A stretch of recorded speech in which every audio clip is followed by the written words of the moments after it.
Law Nation, welcome. As always, I hope you're having a fantastic week, my friends.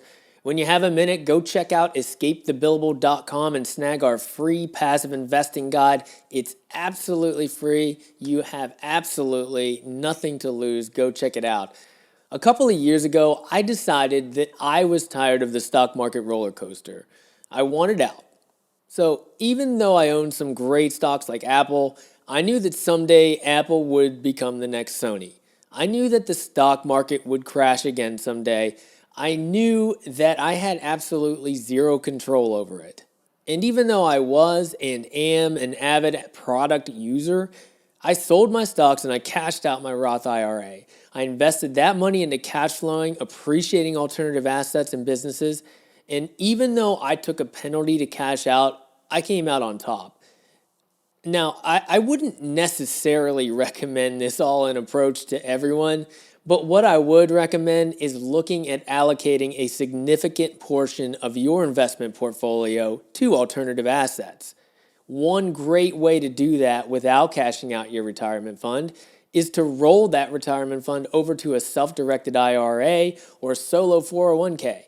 This is an excellent option to have the ability to diversify your portfolio into alternative assets. Now, previously, we had Jason DeBono on from New View Trust to talk about SDIRAs, but in this show, I really wanted to take a deeper dive into the intricacies of when you should utilize a self-directed IRA versus when you should use a solo 401k, and also dive into some of the tax benefits and ancillary benefits that we didn't talk about in the previous episode with Jason. So excited to have our guest today, Scott Maurer. He's the Director of Business Development at Advanta IRA, a leading nationwide IRA administrator. Scott is an expert speaker in the industry and is also an attorney and a Florida Gator law alum. All right, let's go. This is the Passive Income Attorney Podcast, where you'll discover the secrets and strategies of the ultra wealthy on how they build streams of passive income to give them the freedom we all want. Attorney Seth Bradley will help you end the cycle of trading your time for money so you can make money while you sleep. Start living the good life on your own terms. Now, here's your host, Seth Bradley. Hey, Scott, welcome to the show, brother. Hey, Seth, how you doing today? Doing great, man. Thanks for coming on. Really appreciate it. Yeah, happy to be here. Appreciate the invite. Yeah, of course. Well, let's just jump right in, man. Tell us a little bit about your background and your story. Sure.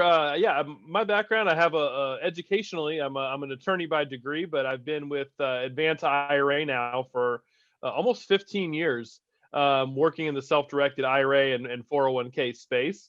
So my background again is legal from an education perspective, but really my whole professional career has pretty much been in the self-directed IRA space, and really enjoyed it. Learned quite a bit. I started, maybe some people listening to this podcast, with very little knowledge on the subject, and over the last 15 years, just continue to build. I continue to learn new things in this role. It's exciting. Yeah, nice. How did you avoid getting sucked into the legal practice? Yeah, well, when I was done with law school, Advanta was hiring, and I met our owner Jack Callahan, who's also an attorney who doesn't really practice, and so I came on board after meeting him and connecting with them that way. I do a little bit of legal work outside of Advanta, some things on the side. I can't do it. I'm prohibited from doing any legal work for Advanta clients. So since this is my main gig, takes up the most of my day, then that's why I very little time for practicing law. So I definitely wasn't someone in law school that was dead set on being in a courtroom or doing anything like that. So I enjoyed finding something else to do, but still utilizing my degree. Yeah, for sure. I mean, there's so many different things you can do with a law degree. I mean, even if you're not sure about practicing law, or especially like litigation or something, like being a real lawyer, quote unquote, there's a lot of stuff you can do transactionally wise and business wise, and it gets your foot in the door. Absolutely. That's like I said, that I've had people make that same kind of comment. I'm not a real attorney because they think real attorneys are ones in courtrooms battling for defendants and plaintiffs. And there's attorneys that do a lot of different things outside of just being in a courtroom. Yeah, for sure. Tell us a little bit about Advanta and what you guys do. Yeah, so our company is a self-directed retirement plan administrator. So what we facilitate what we do. We don't sell any products. We don't sell investments. All we do is provide a service for people who have money in IRAs, old 401ks, who want to take that money and invest it outside of the stock market, outside of the mutual funds that they're kind of conditioned or think that they have to invest in. We allow individuals to take that money and actually place it into a number of different alternative assets, whether that's real estate rental properties or syndications, private placements, private stock. So our company acts as a custodian to hold those alternative assets. And so it's self-directed is the title, because an individual account owner is the one finding the investment and then directing us to make that purchase on their behalf. Gotcha. What's your typical client look like? It really varies. So we have a few clients who have several $1 million with a litany and a huge portfolio of, say, private mortgages or some real estate. Mm-hmm. We also have some individuals who hold just $1,000 of a very speculative private stock. So we do have the broad ends of the spectrum. I think kind of in the middle, you're going to find a lot of people who somewhere in that $200,000 portfolio value range that are investing in real estate. I think real estate makes up 75% of the assets that we hold in some form or fashion. And so it's individuals buying rental properties down the street, people investing in real estate multifamily syndications. That's really kind of the bread and butter of our clients. There's certainly, like I said, the outliers that do a lot of different things, but that's typically our client. Again, it's only $150,000 of assets, at least that we're holding. I mean, our clients may have other holdings outside of Advanta, but and it's people investing in real estate is the primary driver, the primary investment that we see. Gotcha. Outside of real estate, I mean, what are some of the other investments that you see them investing in that might not be as typical? Yeah, well, we've I would say not as typical as real estate. We've seen people do hedge fund investments. Like I said, private stock. So companies who are looking to get started and raise capital through issuing their own private stock is a big one. People investing in some gold and silver. Those are still, so I would say, somewhat mainstream investments that people understand. Sure. But we certainly have seen some odd things. We've had people invest in movie projects, invest in mausoleum crypt titles, actually buying mausoleums in their IRA account. So there's definitely some unique things you can get into. I think we had a couple people have now invested into farm animals. So yeah, a little bit outside the norm, mainstream, but that's the beauty, I think, of a self-directed IRA is if you see an investment opportunity, as long as it's not life insurance or collectibles, those are the only two things you can't buy within an IRA. You can do it, and it's a matter for us of just making sure we can document it properly for the IRS. Gotcha. There's not really too many downsides to that. I mean, because once you roll it over into, a custodian such as yourself, where you have more freedom to invest in different things, I mean, you can still invest in stocks and bonds and mutual funds and index funds and some of those more traditional investments, but you also have the freedom to invest in all those things that you just mentioned. Yeah, absolutely. I think that's a really important point you made there, Seth. Is a lot of people, if you hear of a self-directed IRA, it's not an all or nothing proposition. You could have a couple $100,000 in an IRA with a brokerage firm, and you want to use 50 or 100,000 to invest in a particular real estate investment or a particular project. You can just transfer just those funds over to us to hold that alternative asset and still maintain your other account. You're permitted to move money between IRA accounts as often and whenever you'd like, as long as you do the right paperwork each time. So it's not an all or nothing proposition. And in fact, most of our clients maintain an IRA. They maintain another account with a brokerage firm, and they do move money back and forth between the IRA they have there and the IRA that they have with us. Yeah, for sure. Why do you think they've become so much? Well, I don't even know if they have. You can tell me. Have they become more popular lately, like in the last few years? I just hear more and more about it. I'm not sure if that's just, the people that I'm surrounding myself with, or if it's actually true. Yeah, well, I think, the first bump really in self-directed probably is about the time I started in 04, 05 time. Actually, I started in 06, but it was the buildup in 04 and 05 when real estate was just hot. And as we know now, kind of an unsustainable path upwards. Yeah. But people were looking for any way possible to buy a property. They saw an investment, I need to get my hands on it. So people started looking for alternative ways to do that. And that was like the first self-directed boom. Then of course the market busts. But then I think over the last few years, it has increased in popularity because we've seen just this year with the impact COVID had on the market back in April and May. Of course, it's since recovered and doing better. Who knows where it's headed going forward from here. But as those those ups and downs have happened, people have started looking for other alternatives. And I think there are a lot more financial advisors and planners who are aware that self-direction's out there and they're going to be asked by their clients. So it is slowly getting more and more popular, I think, just now because people are looking for something different than the stock market because they don't always trust it.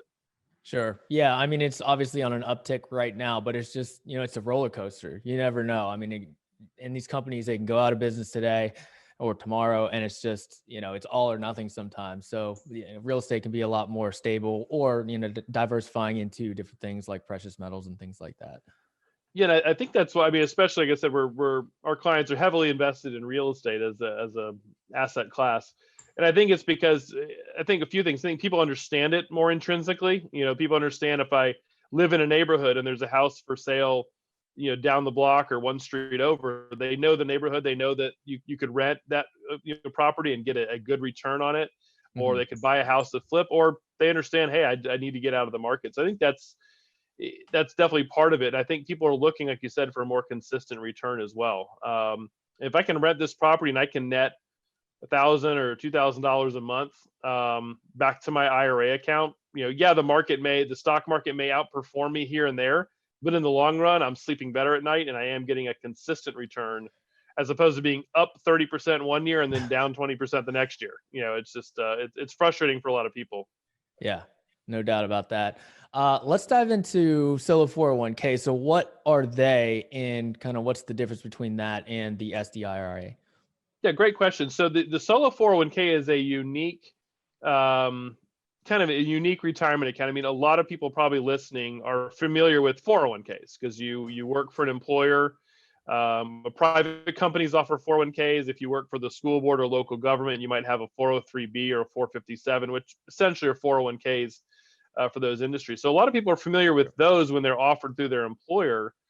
What people don't realize is if you're self-employed, or if you have a side business, you can create your own 401k account.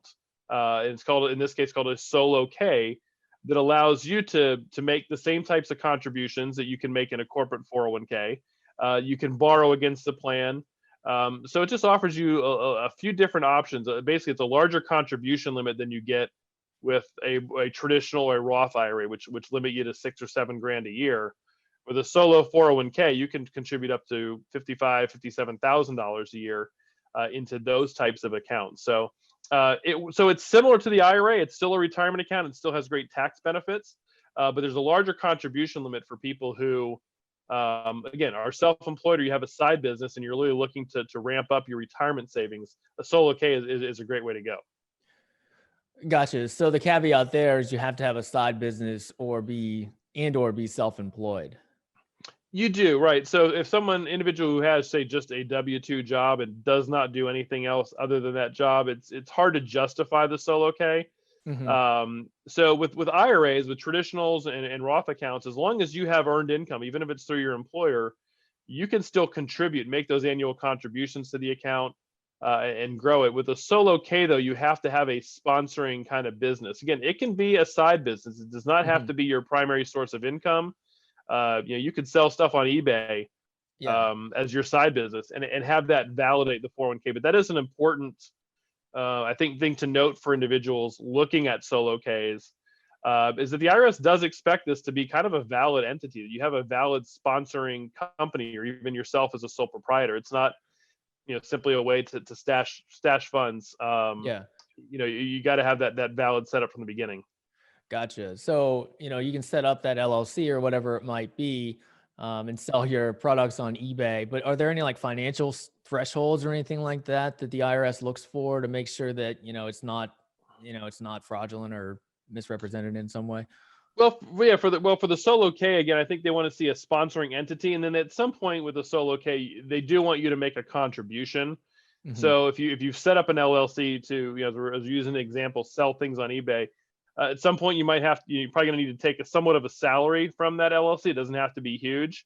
And then Okay. you should probably defer some of that salary then into the 401k. That really legitimizes Gotcha. the plan. A 401k that never receives a contribution from the actual account holder is a red flag for the IRS. And now with the solo K, you can only roll over other IRAs, other old 401ks into that plan, so you have more money to work with. But at some Mhm. point, you want to make at least a small contribution to, like I said, to legitimize it.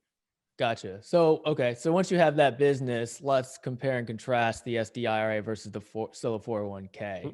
Whether the pros and the cons. Sure. So the pros of an SDIRA, the self-directed IRA, less reporting requirements. Usually, the custodian, in this case, Advanta, we take care of all the reporting for the IRA accounts on an annual basis. It doesn't require any additional filings. It's a little bit cheaper because you're just simply having an IRA account. You just pay an annual fee. The solo 401k, the advantages are, though, again, the higher contribution limits. The disadvantage of the solo K, contrasting in the IRA, there is additional reporting. So again, with the self-directed IRA, we are reporting all of the income and the asset value each year to the IRS, any distributions. With the solo K, you are the trustee of that plan, and as such, you need to make sure you do any IRS filings that are necessary. Now, one benefit of the solo K is that you don't have to file anything with the IRS until your solo K is over $250,000 in value. And at that point, you have to file the annual 5,500 easy return. So the filing requirements aren't steep, but it is something that you have to do as a trustee of the plan that you don't have to do with the IRA. But one of the other benefits, and this might be certainly for people that are listening to the podcast, I think, especially when we talk about you're talking about passive income. Mm-hmm. There's a little known tax called UBIT, unrelated business income tax, that can apply to an IRA account if it is invested in a leveraged real estate deal. So if you're invested in a syndication with underlying debt, or you're looking at buying a property and taking on some debt as part of that purchase, and your IRA can actually be subject to this little known tax.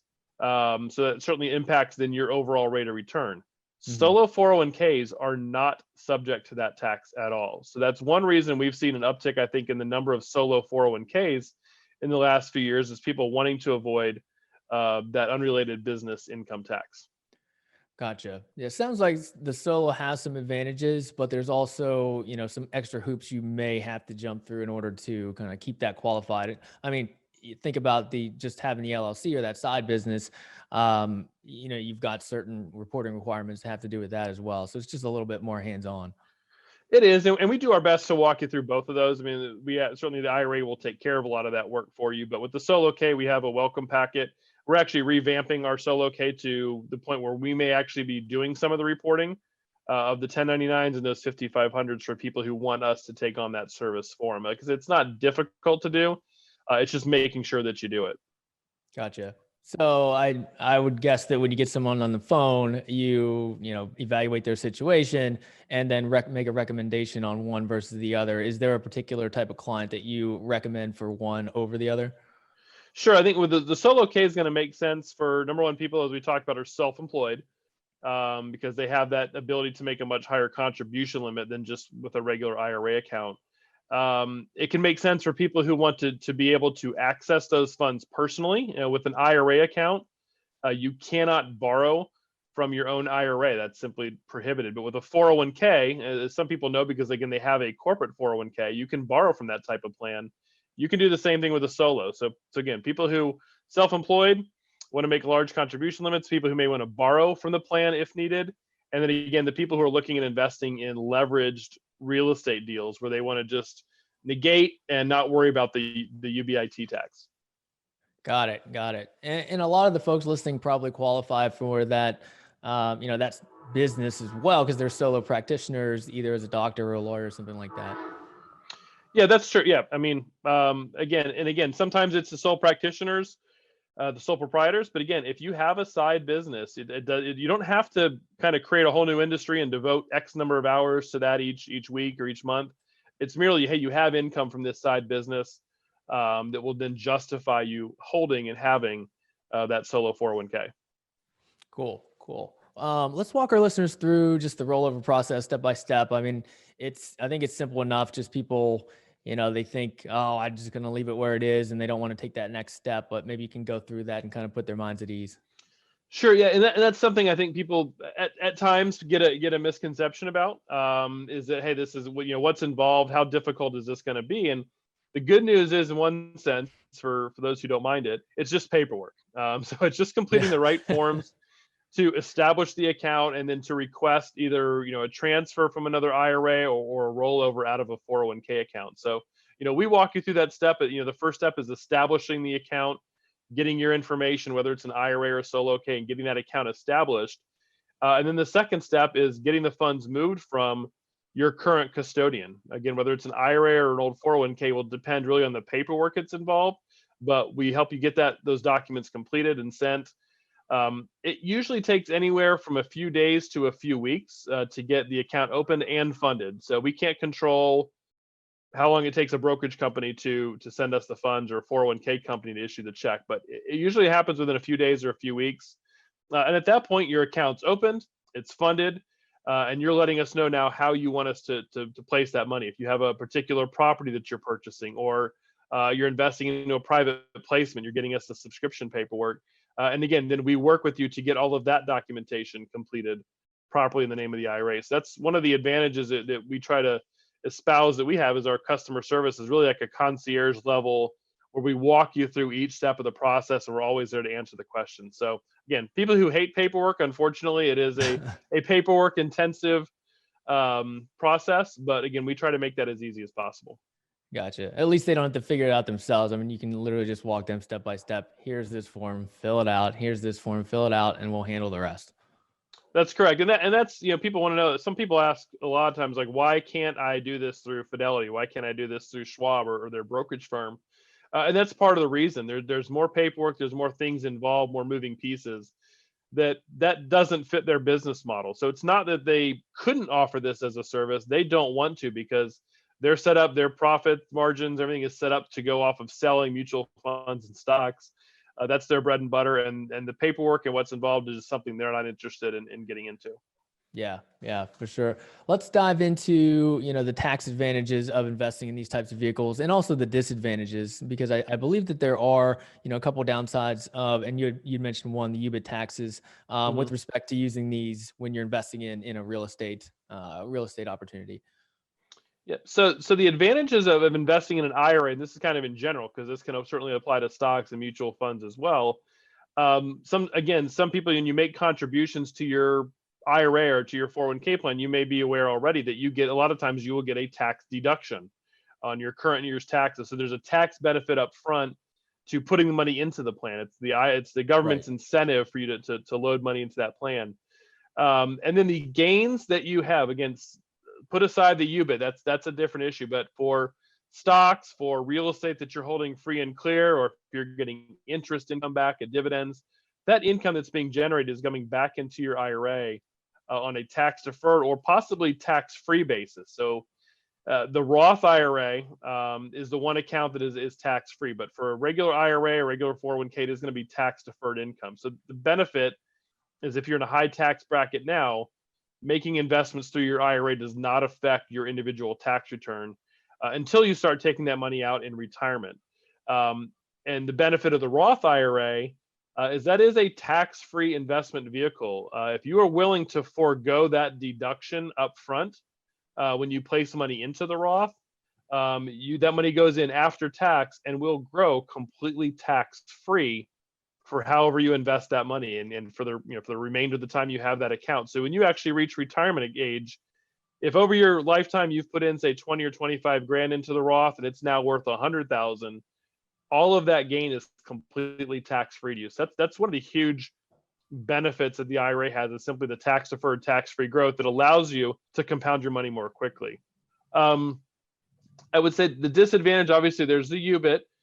If you are invested in leveraged real estate. So if you're not investing in leveraged real estate, don't worry about UBIT at all. The other is for people who invest in real estate personally, they're aware of the deductions and depreciation that they typically can take from investing in real estate. That is not available to you within an IRA account because you're not paying any tax on the income. The one caveat to that is if you do have a UBIT issue, your IRA can take deductions and depreciation to offset UBIT. But for any other investment, that's, I guess, again, that's the downside sometimes when people look at investing in real estate with the IRA versus doing it on an individual basis. Gotcha. And the way it's been explained to me before as well is, you're not paying taxes on that anyways because it's in one of these protected accounts. So, being able to take those, the depreciation and some of those reductions doesn't even really make sense, and it doesn't really hurt you because you're not paying taxes anyways. Correct. And to be honest, I mean, as much as the tax aspect of IRAs is important, and for some people, it certainly is a motivator when they see a great opportunity and not want to have any tax consequence from making that investment. Again, a lot of people though choose to self-direct because, as we talked about already, they're looking to diversify, get some of their money out of the stock market, or it's just they have the money in the IRA.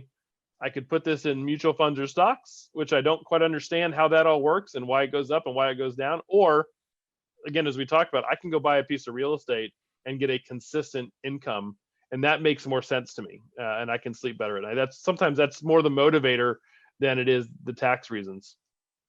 Yeah. I'd love to get and this is really an opinion thing, but I'd love to get your opinion on, traditional financial planners that tell you, hey, just plug all this money into mutual funds and stocks and bonds. And they don't ever tell you about investing in alternative investments because it's not in their best interest.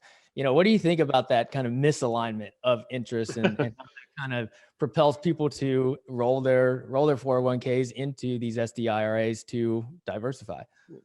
All right, well, I guess I'm a little more forgiving in some respect, only because I think part of the reason that happens is a lot of them have no idea because it's never been mentioned to them. So they go to work for a company and they say, this is what we sell. And you go, okay, that's what we sell. And they're not really, if they're asked about it, they're told just to move along. So I don't fault those individuals because it's more of an ignorance thing. It's not a willful neglect. But I have had people over the years say, I talked to my financial advisor planner about it, and they were, you don't want to do that. There's all these tax consequences for pulling your money out. And they really do try to scare them as a way to do it, or it's not secured like the market is. And, for some people, they don't think the market is a secure place to invest based on the roller coaster. So, yeah, I mean, and that being said, there are plenty of financial planners, plenty of advisors that I have worked with over the years who do, when their clients ask them about real estate or they ask them about investing into a private placement, say, sure, that, if you want to carve off a piece of your IRA or 401k, here's the way to go. Here's a company to work with, and they send them over to us. So, but yeah, you're definitely going to have some bad apples in that bunch who are just trying to hold on to every penny they can of their client's portfolio. Yeah, I mean, I agree 100%. I mean, I think the vast majority have no malice involved at all. I mean, it's just kind of what they know. This is what their product is, and they do believe in it. So I don't, there's nothing wrong with that. And I think it's becoming more prevalent nowadays that they do become well-versed in real estate and have a more, diversified knowledge base to advise their clients on. Well, I'd agree 100% on that. So yeah, I think more people. I talked to a guy just a few days ago, said the exact same thing. He was like, hey, he was looking to do something ultimately wasn't going to be allowed the way it was being structured. But he's like, I'm getting asked a lot about this from my clients. So it's good to have your contact information because the good advisors, I think, who truly have their clients' best interest at heart, when they're asked a question, rather than lie or mislead, they're simply, hey, if this is really what you want to do, here's a place to go. And they'll end up seeing some of the benefit on the back end when the client is earning a lot of income and they don't know where else to put it. They might very well take it back to put it in some mutual funds or some stocks while they're waiting for their next deal. Yep, absolutely. Before we jump into the Freedom 4, any last golden nugget for our listeners? Yeah, I think, again, for people who are listening, they might already be on board with real estate and other types of passive income investments.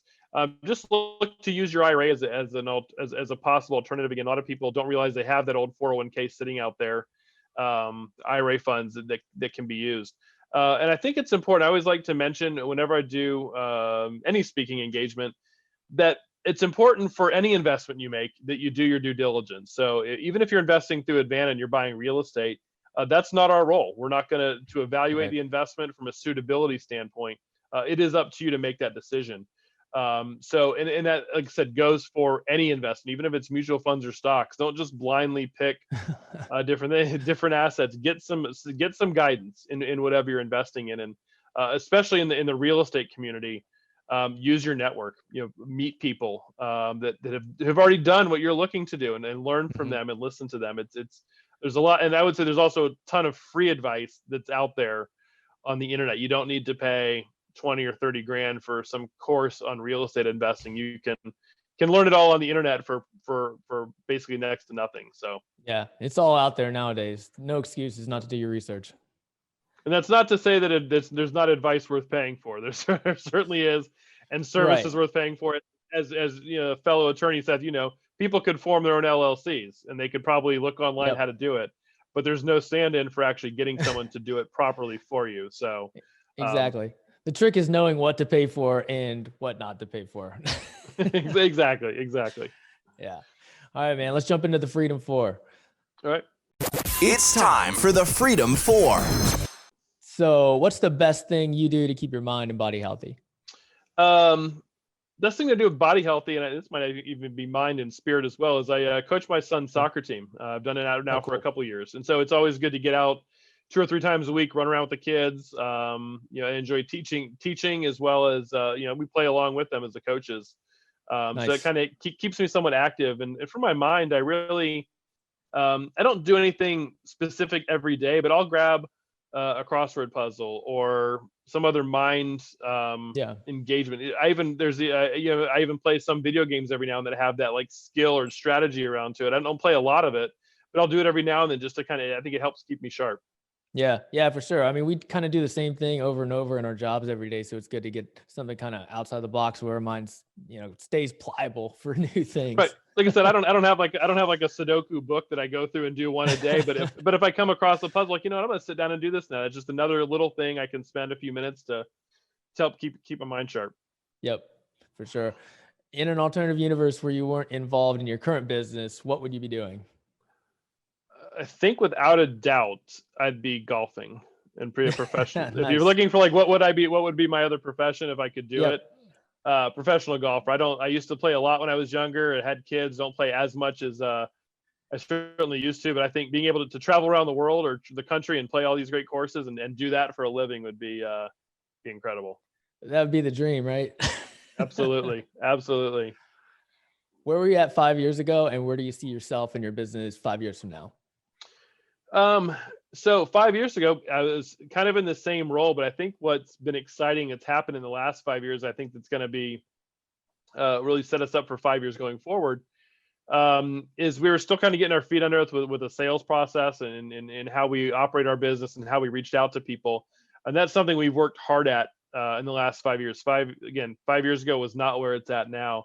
And it took a little time. And I think this is a good tip for people who are in any business or industry is really make sure you get the right people working for you. They don't necessarily have to have all the knowledge in your subject area, but if you get the right people working for you, you can train them and then get them to obviously to mold into your company vision. And that's something that we've been successful at the last few years. And so I think 5 years from now, our company is simply going to be growing at that much greater clip based on who putting the right people in the right positions to succeed.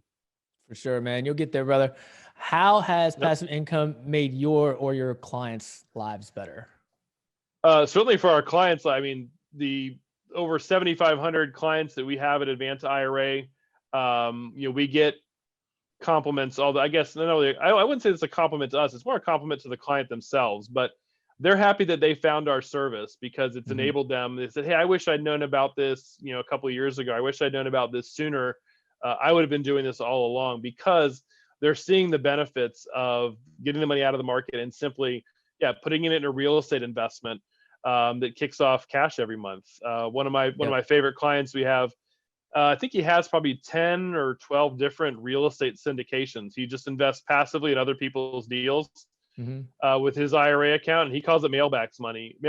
He just loves, every month I go down to the mailbox, the checks are there, I send them to you to deposit back to my IRA account, and then he takes money from us. So it's made it easier for him. He's retired, and he just sits back and lives off of those investments. I think that's the goal. I think for anyone investing, is to get to that point where your money is working for you, Yep. and where you don't have to do much for it. So for our clients, absolutely has made their lives much better. Being able to take advantage of alternative assets with their retirement account. Yeah. Yeah. That's crazy when you start getting those checks in the mail and you're like, oh, whoa, this is interesting. And then it's just consistent time after time. You're like, oh, okay, this is how this works. Absolutely. Absolutely. Scott, man, it's been great having you on. Where can our listeners find out more about you? Go to our website at advantaira.com. I would say that also, if you have questions, basically some of the things we talked about today, maybe something we didn't cover that you had an interest in, you can give me a call directly. My number is 727-581-9853. My direct extension is 1123. Again, if you go to advantaira.com, you can go to our About Us page and get my direct email from there as well. I'm always happy to jump on a call, even if it's not really related to what we did, but you have a question on IRAs in general. Give me a call, give me a shout. If you're looking to raise capital, if you're someone out there listening who says, hey, I'm looking to reach more people with self-directed IRAs, we can help you out with that as well. So give me a call. I'm always available for a 15, 30-minute call, whatever's needed. All right, brother. Talk soon. The mystery of UBIT taxes is solved.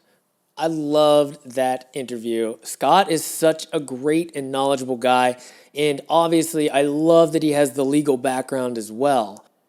If you're thinking about how you can get started building passive income streams, rolling your traditional retirement account over into something more independent, like a solo 401k or an SD IRA, it's an incredibly powerful way to start buying back your time.